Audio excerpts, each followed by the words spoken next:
Bonjour à tous. Vous savez, dans le judaïsme, il y a deux approches. Il y a ceux qui pensent que le judaïsme est une structure. Il y a des choses à faire, des moments quand il faut faire, une mesure pour chaque chose, des horaires pour chaque chose, etc. D'autres pensent que le judaïsme, c'est de la mystique, quelque chose de très profond, d'extraordinaire, qui transcende la nature, qui est au-delà des petites choses et des structures. Alors, est-ce qu'une de ces deux approches a raison? Aujourd'hui, on va voir cela à travers la paracha de la semaine, Ito. On nous parle du don de la Torah et des 10 commandements.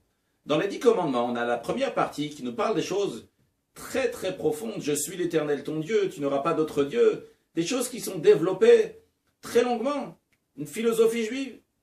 Par contre, dans la deuxième partie, on a des commandements simples, banals, ordinaires, de société, ne pas tuer, ne pas voler, ne pas faire l'adultère. Comment Dieu a pu faire tout un bruit? Il s'est dévoilé avec du tonnerre et des éclairs pour dire des choses si simples.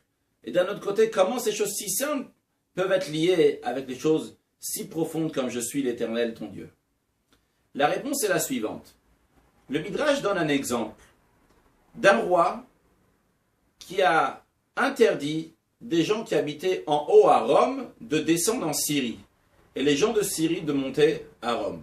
Et un jour, le roi il a dit, j'annule mon décret, ceux qui sont à Rome peuvent descendre en Syrie, ceux qui sont à Syrie peuvent monter à Rome. Il en est de même pour Dieu et l'humanité. Lorsque Dieu a créé le monde, il a dit, le ciel appartient à Dieu, le spirituel reste là-haut, la terre appartient aux êtres humains, la matière reste en bas. Il y a une coupure, une séparation entre les deux. Mais lors du don de la Torah, Dieu a annulé ce décret, Dieu a enlevé cette coupure. Et il a dit, maintenant, le spirituel, le haut, va descendre en bas dans la matière, et la matière pourra s'élever dans le spirituel. Dieu, il a dit, je vais faire le premier pas, je descends sur le mont Sinaï. Et d'un autre côté, Moïse, qui représente toute l'humanité, est monté sur le mont Sinaï. Et dorénavant, depuis, il peut y avoir une fusion entre le spirituel et le matériel. Et c'est exactement ça que la Torah veut nous dire dans les 10 commandements. Certains peuvent penser que le judaïsme s'arrête dans les choses extraordinaires, très profondes. Je suis l'Éternel ton Dieu.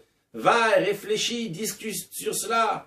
Et ça reste une grande théorie. Mais la pratique, ces petits détails, la structure, ce n'est pas important.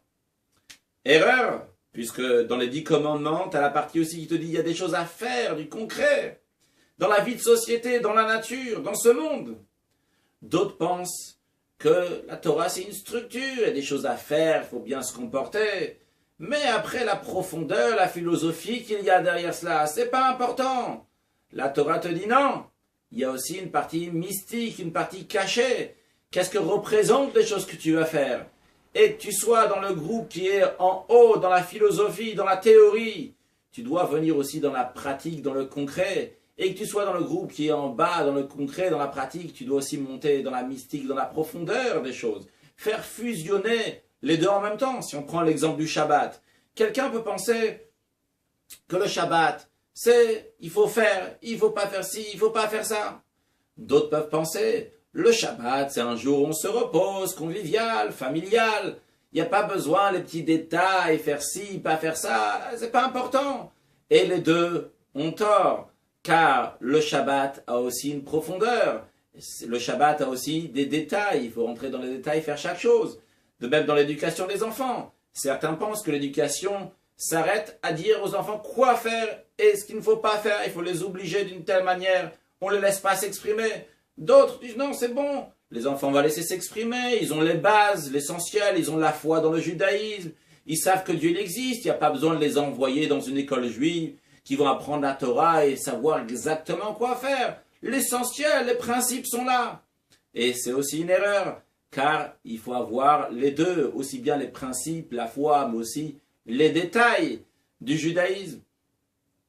Il est dit En kiddush ela bemakom seuda, que le kiddush qu'on fait le Shabbat doit être fait à l'endroit où on va faire notre repas. Après avoir fait le kiddush sur le verre de vin, on doit manger à cet endroit-là. Il y a aussi un sens profond à cela. Le kiddush, ça vient du langage de kedusha, de sainteté. Certains sont très très saints lorsqu'ils sont à la synagogue. Mais lorsqu'ils arrivent au Seuda, au repas, on ne retrouve plus leur sainteté. Devient tout à fait ordinaire. Ou pire qu'ordinaire, animal même. On ne retrouve plus cette sainteté, cette dignité qui était lors de la kedusha, de la sainteté à la synagogue, au moment de l'étude, au moment de la prière. Et justement ce qu'on vient te dire, le kiddush, ta sainteté, où est-ce qu'on va vraiment la voir? C'est à l'endroit du repas. Lorsque tu vas venir dans ce monde-là, faire un repas, entre guillemets, avoir affaire avec la matière, c'est là qu'on va voir si tu es vraiment saint. Être saint, être gentil, lorsqu'on est à la synagogue ou après quand tu te retrouves à la maison, avec toute la famille ou avec tes amis ou dans la société, on ne retrouve pas cette sainteté, eh bien, ce n'est pas une gdoucha, ce n'est pas une sainteté. Et d'un autre côté, s'il n'y a qu'un repas et il n'y a pas de kidouche, il n'y a pas de sainteté, ça aussi, ça ne va pas. Alors justement, les deux groupes, les deux approches n'ont pas raison. C'est bien ce qu'ils font, mais ce n'est pas suffisant. Le but, c'est une troisième approche qui va faire fusionner les deux en même temps. Amener l'extraordinaire dans l'ordinaire. Amener la sainteté dans les choses banales, dans la vie de tous les jours. Prendre le miracle et l'amener dans la nature. Prendre l'irrationnel et l'amener dans le rationnel. Et justement ça, c'est ça la force de la Torah qui a été donnée pour faire la paix dans le monde. La paix, c'est prendre deux choses différentes et les mettre en même temps. Et ça sera une préparation pour l'époque messianique dans laquelle Dieu se dévoilera dans ce monde et qu'on aura la divinité dans la vie ordinaire de tous les jours. Que Dieu fasse que ça se passe très prochainement. Une excellente journée.